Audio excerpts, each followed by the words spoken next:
What's the line between our health and well-being and other living organisms' health and well-being? When is it okay to put ourselves before others, especially when it affects other living things on a major scale?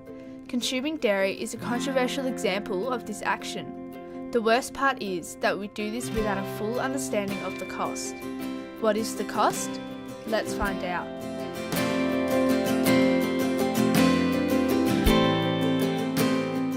The price of a 2-litre carton of milk can vary around $2 to $5. But is that really all you get when you buy a carton, or is there another price to pay?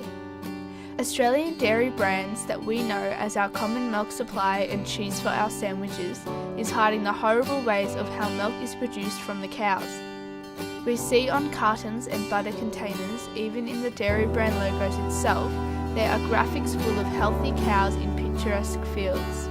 If we compare this to the fact that 400,000 unwanted dairy calves not wanted for herd replacement or rearing for pink field are slaughtered each year in Australia as waste products of the dairy industry, then it is obvious that this scene does not match up. Dairy cows are constantly pregnant, making sure that the cows can always be in the process of milk production. When calves are born, they are taken from their mothers within 12 hours. This puts major stress on both the mother and calf. The calves are then transported to be slaughtered at an abattoir and their bodies become dog food. 1 million calves are slaughtered each year. For the mothers of the calves, they move to be milked 3 times a day. The modern dairy cow can produce about 35 to 50 litres of milk per day, which is approximately 10 times more milk than her calf would actually need to survive. Did you know that this was happening in order for you to receive your daily intake of dairy? Why are the cows put on such a strain? Why not milk them less or be more careful? The answer is money. The truth is, farmers are not paid nearly as much as they used to. When I left the farm 50 years ago, and then I worked again 10 years later because we went and lived on a dairy farm and I used to milk the cows on the weekend, and then I worked for those years, from 18 years, as a dairy supply company. And in that business we sold petrol, we sold oil, farm grains, dairy cleaners and vet supplies to our dairy customers.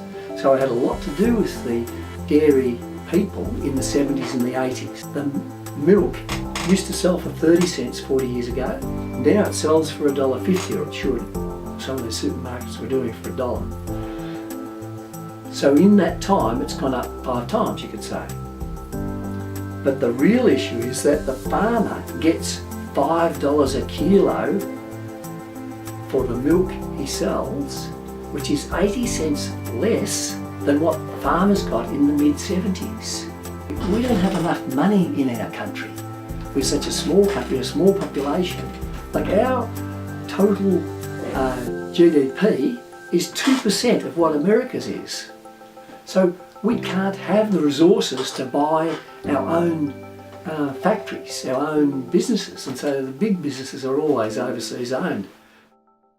What about our well-being? Don't we need dairy to keep us fit and healthy? The answer is no. The industry has done a great job of moulding the idea of calcium as this white, creamy element that can only really be found in dairy products. Dairy, there are that many alternatives for dairy, it's ridiculous. Like the milk aisle is literally its own aisle. 2018, I think, onwards, we're going to see so many alternatives to the point where you can walk into any supermarket and there will be a section for vegetarian and vegan options. Yeah, okay. Amazing. There are many other foods that are less fatty and even more rich in calcium than dairy products.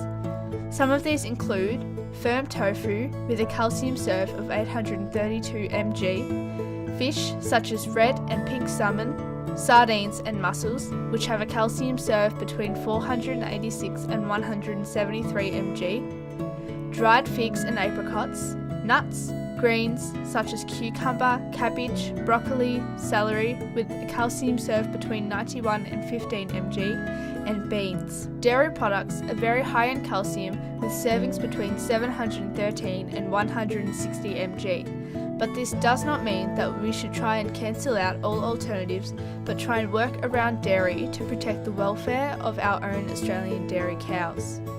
If we were to compare cow's milk to soy milk, we could get a better understanding in what we are really buying. Soy milk has a calcium serve of 309 mg along with a good serve of protein and vitamin B. Cow's milk, on the other hand, has a lot more protein and is very good for growth. Soy milk has a price range of $2 to $7, whereas cow's milk is between $2 and $5. We can now put into perspective what the true cost of each milk contains. The next time you go to buy a carton of milk, what will be the factors of your choice?